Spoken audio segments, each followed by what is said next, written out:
২৬ March মহান স্বাধীনতা দিবসে উদ্বোধন হওয়া নরসিংদী কমিউটার সহ আন্তনগর ট্রেন টপিজের দাবিতে মানববন্ধন পালন করার পর গত ৬ এপ্রিল বাংলাদেশ রেলওয়ে উপপরিচালক খায়রুল কবিরের স্বাক্ষরকৃত একটি প্রজ্ঞাপন জানানো হয় ১০ এপ্রিল থেকে নরসিংদী কমিউটার ট্রেন যাত্রা বিরতি করবে ঘোড়াশাল ফ্ল্যাগ রেলওয়ে স্টেশনে। ঘোড়াশাল রেলওয়ে স্টেশন মাস্টার জানান, বৃহস্পতিবার সকালে Narsingdi commuter train Ghorashal railway স্টেশনে যাত্রা বিরতি দিলে প্রথম দিনে ১৩১টি টিকিট বিক্রি হয়। এ সময় উপস্থিত ছিলেন ইসলামী আন্দোলন বাংলাদেশের পলাশ উপজেলার সাধারণ সম্পাদক ইকরাম হোসেন, মোহাম্মদ নাইম, হাসিনা বেগম, কামাল রাতুল, রবিউল সহ আরো অনেকে। ইনশাআল্লাহ আমাদের অনুভূতি অনেকই ভালো। আমরা ট্রেন পাওয়াতে আমরা খুবই আনন্দিত।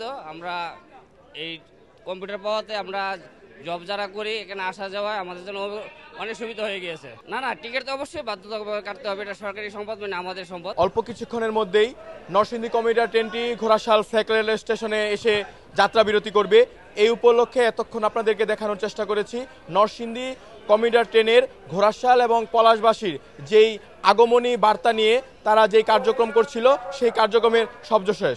নরসিংদী কমিউটার ট্রেনটি এই মুহূর্তে ঘোড়াশাল ফ্ল্যাগ রেলওয়ে স্টেশনে যাত্রা বিরতি করছে। হাততালি সবাই হাততালি দিয়ে বরণ করে নিচ্ছে।